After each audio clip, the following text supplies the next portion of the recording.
Ada satu konsep yang luar biasa dalam di ajaran Islam. Saking pentingnya, posisinya itu persis setelah perintah buat menyembah Tuhan. Konsep ini namanya birrul walidain, atau ya berbakti sama orang tua. Yuk kita bedah bareng-bareng apa sih sebetulnya makna di baliknya? Dan untuk memulai, coba deh kita renungkan kutipan dari Nabi Muhammad SAW ini. Orang tua adalah pintu surga paling tengah.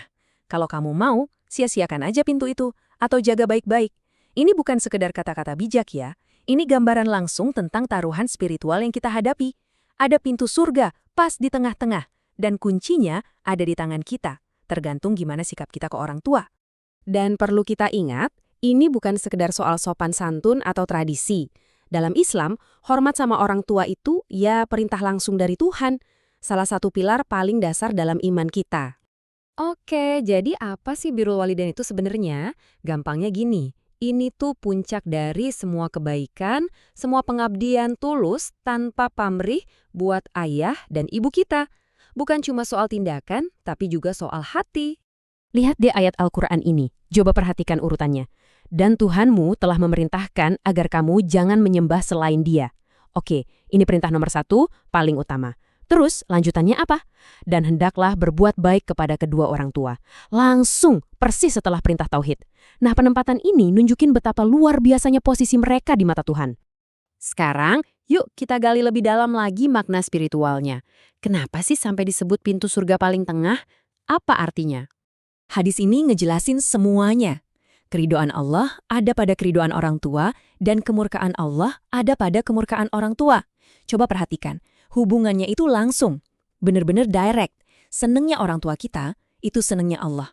Marahnya mereka, itu marahnya Allah. Jadi, ini bukan lagi cuma soal hubungan keluarga biasa kan? Ini soal hubungan kita langsung sama Sang Pencipta. Nah, kalau udah tahu sepenting ini, pasti muncul pertanyaan. Gimana cara kita bisa benar-benar balas semua pengorbanan mereka? Rasanya mustahil ya kan? Nah, daripada kita cuma mikir, mending kita lihat gimana orang-orang saleh terdahulu menjawab pertanyaan ini lewat perbuatan mereka. Sejarah Islam itu, wah penuh banget sama kisah-kisah nyata yang bikin konsep ini jadi gak abstrak lagi. Kisah-kisah yang bisa jadi inspirasi luar biasa. Yuk kita lihat beberapa contohnya. Kisah pertama datang dari Yaman. Di sana, dulu hidup seorang laki-laki bernama Uwais Al-Qarni. Mungkin namanya nggak begitu terkenal di antara manusia di zamannya ya, tapi namanya sangat-sangat terkenal di kalangan penduduk langit. Bayangin deh, Uwais ini hidup di zaman Nabi, tapi dia nggak pernah sekalipun ketemu sama Rasulullah SAW. Padahal itu kan impian semua orang saat itu. Kenapa? Karena dia memilih untuk tetap di rumah merawat ibunya yang lagi sakit.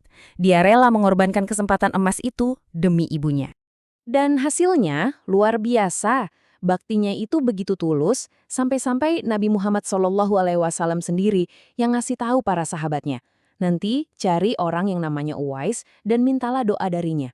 Coba pikirin, para sahabat terbaik sekelas Umar bin Khattab disuruh minta doa dari Uwais. Ini bukti kalau kemuliaan sejati itu datangnya bukan dari popularitas, tapi dari pengabdian yang tulus. Dan pola ini terus berulang. Di balik para ulama raksasa, seringkali ada sosok ibu yang hebat. Imam Syafi'i, ilmunya yang seluas samudra itu buah dari kesabaran ibunya yang mendidiknya dalam kemiskinan. Imam Ahmad, kebijaksanaannya ditempa karena ibunya selalu ngebangunin dan nganterin dia buat belajar, bahkan sebelum subuh. Jadi, poin pentingnya apa? Berbakti pada orang tua, terutama ibu, itu kunci keberkahan. Oke, jadi apa aja sih hasil nyatanya kalau kita mempraktekkan birrul walidain ini? Ternyata, manfaatnya itu nggak cuma buat di akhirat nanti loh, di dunia ini pun langsung terasa. Bisa dibilang, berbakti sama orang tua itu investasi terbaik kita. Kenapa? Ini bisa ngebuka pintu-pintu rezeki. Bikin umur dan waktu kita jadi lebih berkah, hati jadi lebih tenang, lebih damai. Dan yang paling dahsyat, doa mereka buat kita itu ustajab, langsung didengar sama Tuhan. Jadi pilihannya itu jelas banget, kontrasnya tajam. Satu jalan, isinya keridhaan Tuhan, hidup penuh berkah, dan pintu surga yang terbuka lebar buat kita. Jalan yang satunya lagi, ya kebalikannya. Kemurkaannya, hidup yang terasa sulit, dan pintu yang tertutup rapat.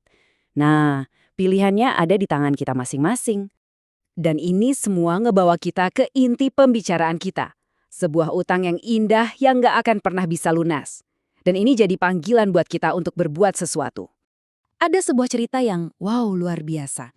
Pernah ada seorang laki-laki yang menggendong ibunya di punggungnya selama menunaikan seluruh rangkaian ibadah haji.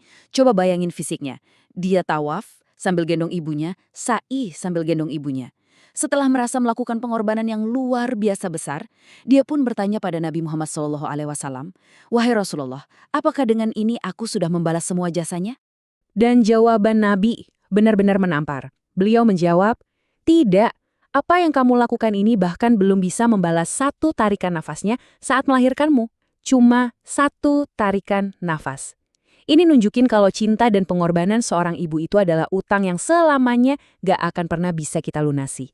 Memang utang ini nggak akan pernah lunas, tapi kita tetap diperintahkan untuk terus mencoba membayarnya dengan semua yang kita punya. Gimana caranya? Kalau orang tua kita masih ada, masih bersama kita, inilah kesempatannya. Layani mereka dengan baik, gunakan kata-kata yang lembut, dukung mereka secara finansial. Nah, kalau mereka udah tiada, perjuangan kita belum selesai. Bakti kita terus berlanjut. Lewat apa? Lewat doa-doa kita untuk mereka, sedekah atas nama mereka, dan menjaga nama baik mereka. Pada akhirnya, semuanya kembali ke pertanyaan ini. Pintu surga paling tenang itu ada di hadapan kita, terbuka lebar.